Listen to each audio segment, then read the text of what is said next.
Hello and welcome back once again to After the Credits. So, been a day since the last review. Decided to go see another movie after work this morning, and based on what was starting the earliest and what had the shortest run time, went and saw, in case you couldn't tell by the title card, Pride and Prejudice and Zombies. Now, I don't really recall Pride and Prejudice that well. I'm sure I've read it at least once in my life, but I really remember nothing about it, what it's about. And I don't know exactly how zombies are supposed to tie into it, other than they're zombies. So apparently this takes place in the early Revolutionary War times, I guess, back when everyone was fancy and everything. Or maybe it was one of the early English wars, because I think it takes place in London, if I remember. Or a variation of London. But yeah, there's zombies in London during oldie times. So, like I said, I don't really know the story of Pride and Prejudice that well, so I don't know how this ties into actual Pride and Prejudice. But I'm sure it fits into it somehow. Basically, this is just another movie that's cashing in on the zombie craze, which, in case people can't tell, a lot of people are getting tired of zombies. Find something else to put in your damn movies other than zombies. You know, you got The Walking Dead, fine, that's all the zombies we need.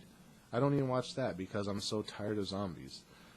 Zombieland, you know, as good of a movie as it was, why is it taking so long to make a sequel? Because people are tired of zombies. Give it a rest for a while. Then come back to it in like 10 years, you know. Well, maybe not that long. Put out Zombieland 2 and then stop with the zombies. Come up with something else. Don't know what else you'll come out with, but, or maybe the problem with zombies is that everything is being called a zombie now.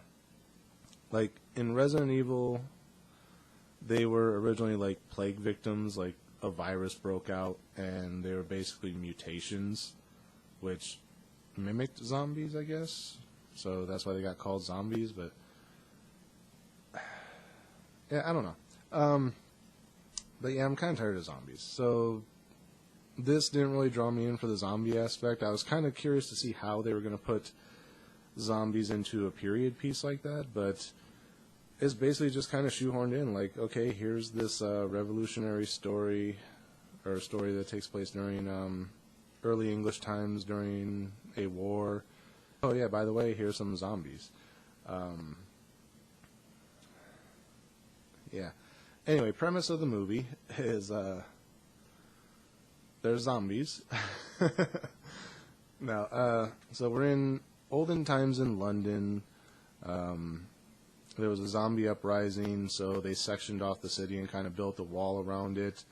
Then they dug a giant moat around that wall and then put up another wall on the other side of the moat. And originally there were bridges that led in from the outside land through the in-between, which is the moat area, and then into London. But it turned out they had too many bridges, so the zombies were able to get into London. So they ended up blowing up all but one, so there's one main entrance between the rest of the world and London. I think it was London anyway. I keep saying, I'm going to call it London because I don't remember. But yeah, so apparently when you become infected with the zombie virus, like if you get bit or whatever, you'll stay human for a long time. And then even after you turn into a zombie, you still maintain your human-like appearance until the point that decay would normally set in, and then you start to fall apart. Like, most of them, they have, like, lesions on their face where it's like they kind of scratched themselves and, like, their skin just kind of gave away or whatever. But you don't actually lose your human instinct. Like, you'll still be able to talk and communicate until you eat human brains. And then you become full-fledged zombie where you're just kind of mindless running after people, devouring them. So I guess the taste of human brains is kind of like a madness that sets in and drives you insane to where you can't think anymore. So most people are trained in some type of combat to fight off the zombies. Not all, though. Some are still like aristocratic and kind of leave others to do the defending for them. So there's this family of 5 sisters who have all been trained to fight zombies, but now it's to the point where in this point in time, they would be married off to men of stature to try to expand their wealth, the family wealth and stuff, and basically make the family better off through the marriage. Kind of like, I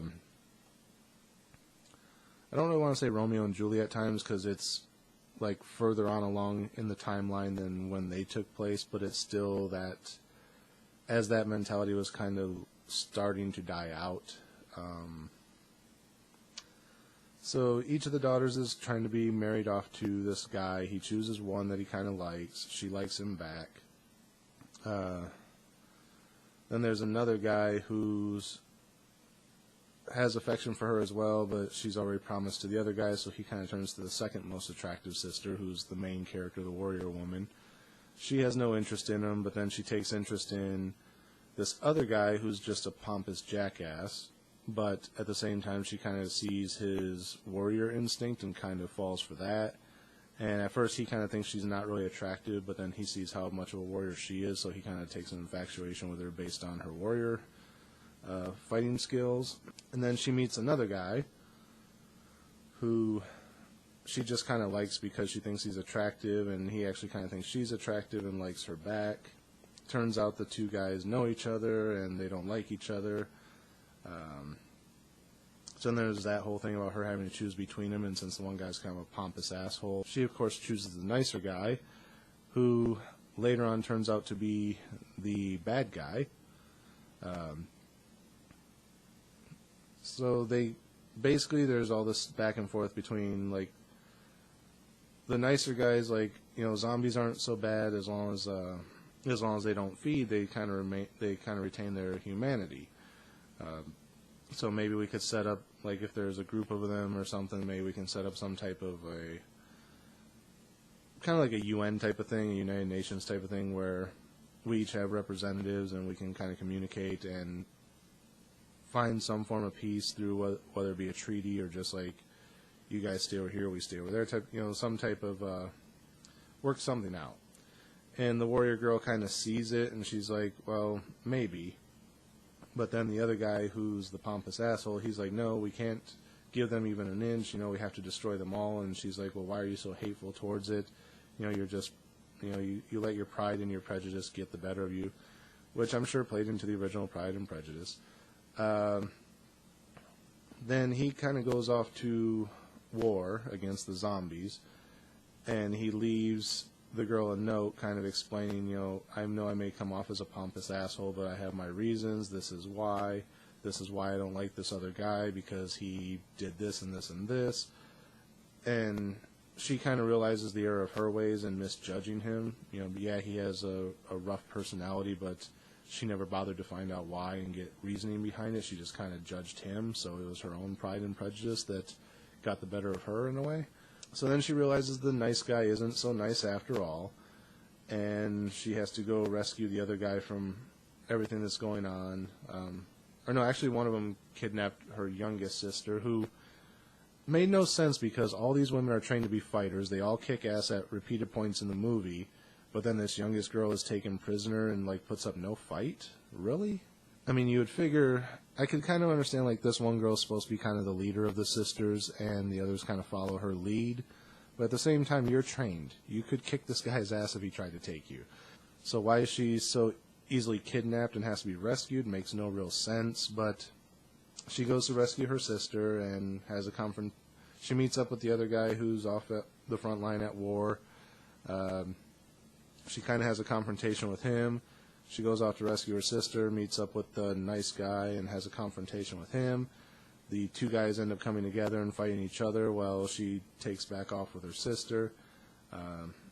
She comes back to help out the one guy, and then they're kind of racing back because they got to get back to London before the final bridge is destroyed, because they realize the zombie army is like 10 to their 1.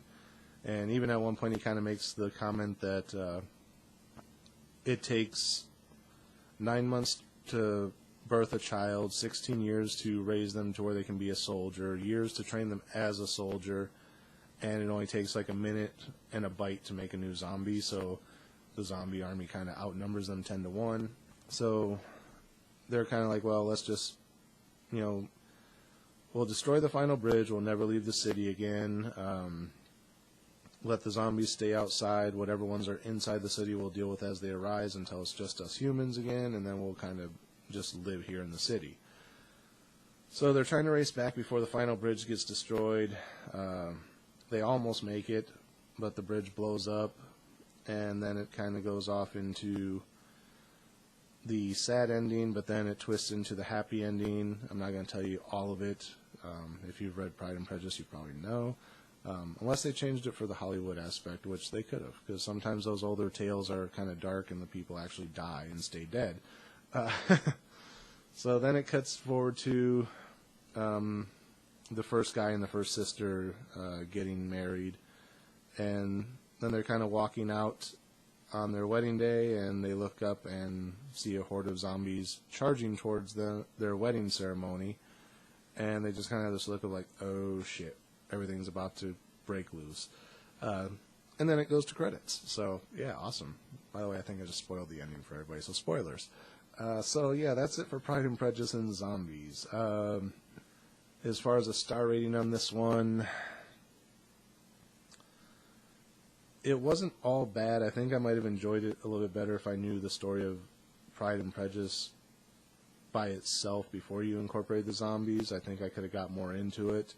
Not knowing that, I just kind of had to take it for what it was. And it wasn't bad, it just didn't really need zombies. Had this just been the story of Pride and Prejudice and it played out the same way, like, and just had like this opposing army and this guy kind of being a double agent for the opposing army and the other guy being prejudiced against him because he knows he works for the other army or whatever, it would have been a decent enough movie. To throw in zombies, like I said, they're just trying to cash in on the zombie thing. But other than that, it wasn't that bad of a movie. I kind of like that they didn't make the women who are supposed to be these strong fighters turn out to be like, oh, we're only strong fighters and then we're dainty and we can't be both. You know, I guess they kind of did with the younger sister with her being kidnapped, but because these were more Victorian era women, they did still have proper women's mannerisms, but at the same time, they were fighters and everyone knew they were fighters, so they didn't look down on that portion. They were more looked down on because of their station in life being slightly poorer than everyone else. But not like dirt poor. They weren't peasants. They were just kind of like upper middle class, I guess you could say. So they were looked down more on for that. The main women, yes, they kept their women-like mannerisms, but they didn't get overly girly and then like turn around and try and be a badass. And it wasn't one of those things where you start out as a badass, but then as soon as a guy shows up, you're suddenly overly feminized and you can't fight for yourself and you need rescue and all that. Like I said, the only one they really did that with was the younger sister.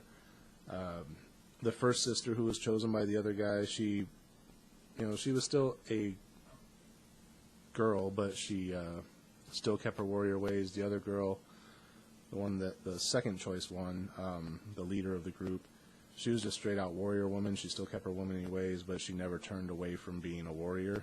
She actually turned down proposals because she's like, I'm not going to give up who I am. So this is probably one of the strongest proponent of women being strong characters movie that I've seen in a long time. But again, that's not enough to really save it from anything. Because like I said, I did kind of turn that around with the younger sister. Like, oh, I'm just as badass as all my other four sisters, and here I am being kidnapped by a man, and I don't even bother trying to fight him.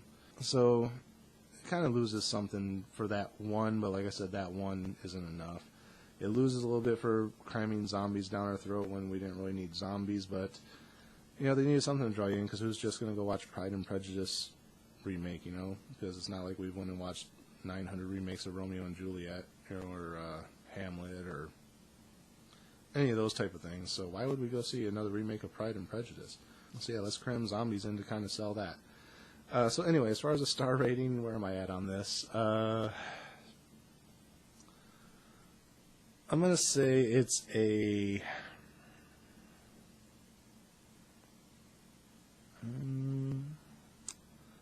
I really don't want to give it a 3, but I don't want to give it above a 3. So, like I said, I'm going to give it a 2.5, but only because it really didn't need to have zombies. Had they just made the movie, even if they didn't call it Pride and Prejudice, just made the movie as these characters and called it something completely different, so it wasn't one of those, oh, who wants to go see Pride and Prejudice? Just make a movie and call it whatever. You didn't have to cram zombies down our throat. It didn't add anything to the movie. In fact, it kind of took away from the movie, because I think I would have enjoyed the movie more had it just been a straight-up story and a period piece and not had the whole zombie aspect into it. But then again, I might not have liked the girl characters as much, because they probably would have been overly feminized because of the time, instead of having a warrior fighting skill. So that's why it doesn't drop all the way down to a 2 because of that. So overall, it's a middle-of-the-road movie. Like I said, I enjoyed it, but probably could have enjoyed it more. So, and the overuse of zombies is the only reason I'm knocking it down to a 2.5. Other than that, it's middle of the road. Go check it out if you like zombie movies, or if you just like period pieces, or if you like Pride and Prejudice, or if you're just curious, check it out. You might be able to sit through it. I'm not going to say that I enjoyed it. I mean, it wasn't bad, but it could have been better. But at the same time, I don't feel like all my time was wasted. There were parts of it that probably could have been trimmed down a bit, but other than that, yeah, it is what it is. So 2.5 on this one, but close to a 3, like 2 3/4. How about that? Even though I don't do 3/4 marks, but it's in that range. So yeah, that's it for this episode. Again, as always, thanks for watching. Remember to like, comment, rate, subscribe, and share the video. Hopefully links are in the description this time. Don't know. I'm bad at doing things like annotations, longer descriptions, all that stuff. I just keep forgetting to do it, and I'm too lazy to go back and do it after it's already posted. But at some point I'll put up a generic one I can just copy paste. So until then, again, as always, thanks for watching, and until next time, we'll see you after the credits.